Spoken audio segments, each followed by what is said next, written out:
Wabarakatuh.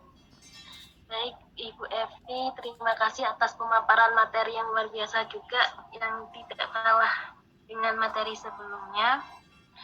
Mungkin di sini para peserta atau teman-teman UMKM ada yang ingin ditanyakan mengenai standarisasi dan sertifikasi produk UMKM menuju pasar global.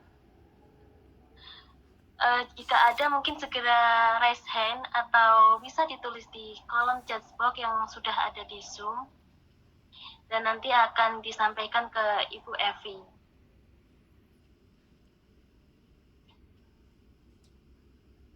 Baik, sambil menunggu pertanyaan dari teman-teman, sedikit saya merangkum dari materi sebelumnya. Jadi berdasarkan kutipan dari Bapak Menteri Koperasi dan UKM, yaitu Pak Teten Mas Duki, mengenai sertifikasi produk itu adalah izin usaha. Sertifikasi sangat penting bagi pelaku usaha mikro untuk naik kelas agar dapat masuk ke rantai pasok dan akses pasar lebih luas. Saya sangat setuju sekali dengan kutipan yang beliau sampaikan, karena menurut saya sendiri untuk bersaing di pasar global ini kita memerlukan sebuah sertifikasi yang tentunya bisa menambahkan value pada suatu produk kita yang akan kita pasarkan. Dan dari 60 juta UMKM yang ada di Indonesia, ada sekitar 1.200.000 belum memiliki sertifikasi merek, kemudian 449.000 belum memiliki sertifikat paten, sudah bersertifikat paten, 7.200.000 sudah memiliki sertifikat merek, dan 49.000 sudah memiliki sertifikat paten, serta 6.275 tidak memiliki sertifikat.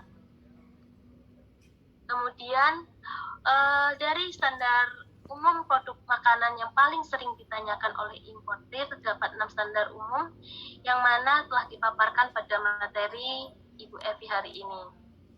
Lalu saya infokan ulang lagi, jika Kementerian Koperasi dan UKM ini telah memfasilitasi bagi pendaftar sertifikasi secara gratis bagi usaha mikro terpilih, yang dimana tadi ada 4 usaha mikro yang bisa mendapatkan sertifikasi secara gratis. Baik, apa belum ada pertanyaan masuk dari teman-teman?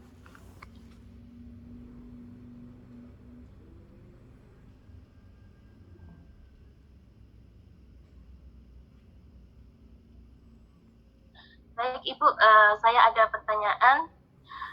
Kira-kira bagaimana strategi yang cocok untuk mengembangkan UMKM ini hingga ke pasar global dalam karena kontribusi dalam pertumbuhan ekonomi Indonesia ini cukup besar? Pertanyaannya bisa diulang, mohon maaf. Boleh. Bagaimana strategi mengembangkan UMKM yang cocok untuk menembus pasar global di era new normal ini? Ya, jadi di slide yang keberapa tadi sebetulnya sudah saya sampaikan. Jadi jika kita ingin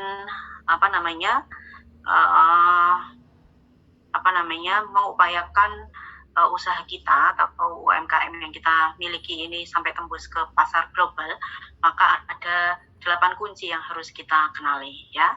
Itu kenali mengapa kok ingin ekspor gitu ya. Jadi kalau trennya ekspor, tiba-tiba ada sahabat kita yang ternyata dia sukses mengekspor, tapi tanpa kita berdiskusi, tanpa kita belajar ilmu ekspor barang dari dia, tiba-tiba kita melakukan ekspor, maka jangan. Maka kenali dulu mengapa kita ini ingin melakukan ekspor, ya. Kemudian karena itu menjadi salah satu kunci start dari kunci kita ketika kita mau melakukan ekspor. Kita ibaratkan kita misalnya mau pergi, itu harus punya tujuan, ya. Mau pergi ke Jakarta, mau pergi ke misalnya Amerika, mau pergi ke Malaysia, maka tentunya pasti akan punya tujuan. Jika tidak punya tujuan, maka tentunya kita tidak akan punya target ya dalam kehidupan kita.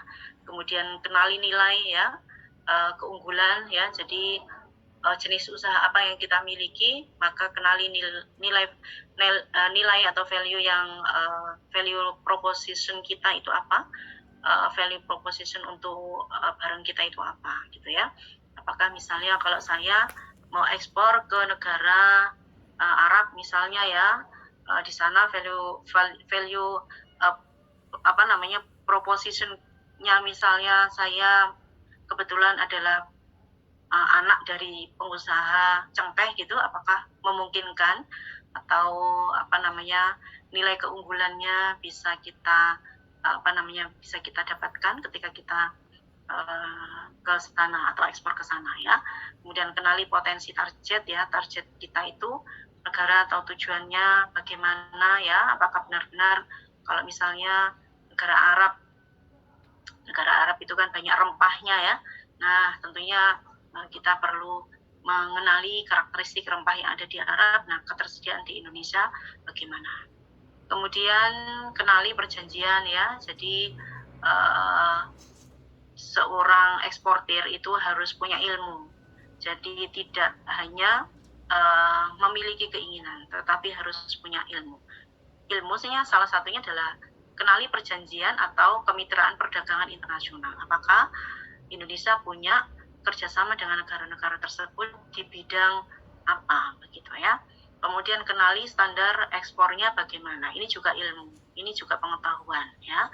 Kemudian kenali prosedur ekspornya bagaimana, kenali program pemerintah pendukung ekspornya bagaimana, dan kenali ekosistem pendukung ekspornya bagaimana. Jadi sekali lagi di 8 kunci ini sesungguhnya memberikan inisiasi kepada kita bahwa ketika kita siap ekspor itu tidak hanya ingin, tetapi kita harus belajar tentang ilmu ekspor ya, dan apa barang kita yang akan kita ekspor ya. Jadi itu kuncinya, bahwa kita sebagai penggerak UMKM tidak hanya bermodal pada ingin saja ya, tetapi harus mempelajari tentang aturan ya internasional terkait dengan ekspor.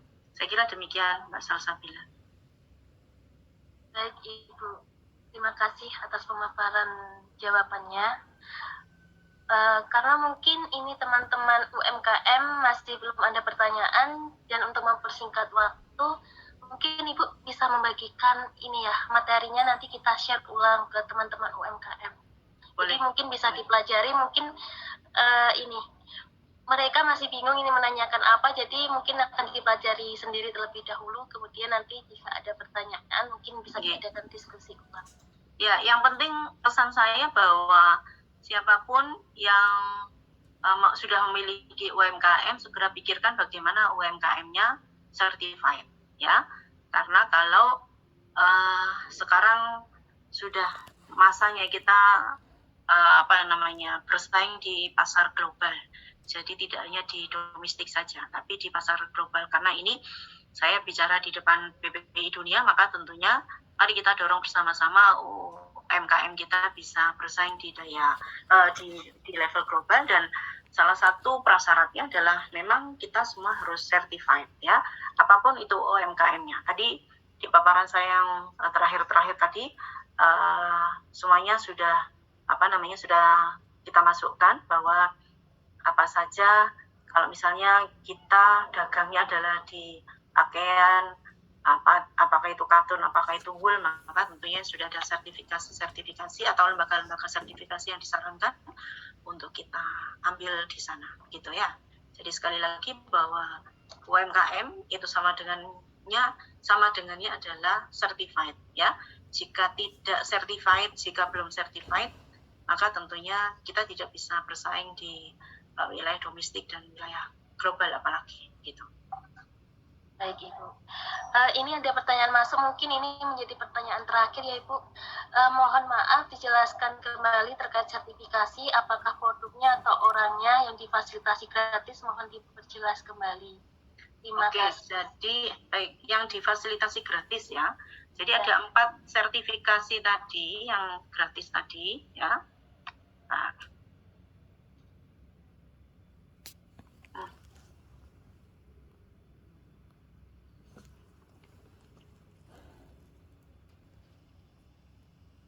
Baik, Jadi ada yang Menteri Koperasi dan UKM memberikan fasilitas gratis terhadap 4. Jadi 4 hal, yaitu pendaftaran sertifikat produksi pangan. Nah, berarti ini yang disertifikatkan adalah produksi pangan dan industri rumah tangga. Yang kedua adalah pendaftaran sertifikasi halal, ya. Ini halalnya bisa makanan, bisa kosmetik tadi, ya. Ini sertifikat halal, ya. Kemudian bukan orangnya halal atau tidak bukan. Ini produk, ya, produk dan jasa ini. Pendaftaran merek tentunya barang, ya, apa yang disertifikatkan. Misalnya ini memiliki usulan nama atau label merek, ya. Jadi misalnya kita punya usaha baju, usaha jilbab begitu, ya, dan label itu atau mereknya kita daftarkan, dan pendaftaran itu adalah gratis. Maka jika kita punya usaha misalnya pembuatan jilbab atau baju, maka yang disertifikatkan atau pendaftaran mereknya adalah merek baju, ya. Kemudian pendaftaran izin edar, ya, BPOM, MD atau makanan dalam. Jadi misalnya ini adalah makanan. Misalnya mahasiswa saya itu melakukan riset, dan hasil risetnya adalah dia membuat mie dari pelepah pepaya. Jadi di kampungnya itu penghasil pepaya California terbesar, ya, di Jawa Timur gitu, dan seringkali dia merasa banyak banyak pelepah pepaya yang mubazir begitu, sehingga dia berinisiasi, dia kebetulan dari teknik lingkungan, dan kemarin ada lomba, ya, yang Muslim Scientist gitu, yang diselenggarakan oleh Kementerian Agama, dan dia menjadi salah satu pemenangnya. Jadi pelepah batang pepaya ini dijadikan sebagai mie, ya, diolah tentunya. Dia sudah uji coba bagaimana kadar gizinya dan seterusnya.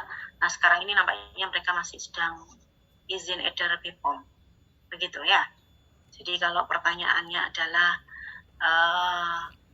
apakah, ya, produknya atau orangnya, ya, tentunya produknya, ya, produknya. Dari 4 tadi adalah semuanya mengarah kepada produknya. Oke, begitu, ya. Oke. Terima kasih Ibu. Baik, bagaimana Ibu Silviani Arafiah selaku penanya, apakah sudah jelas dari pemaparan dari Ibu Evi?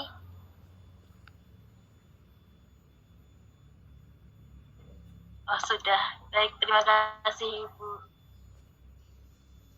Baik, kita akan melanjutkan ke rangkaian acara selanjutnya. Mungkin ini menjadi narasumber terakhir kita pada sesi webinar siang hari ini.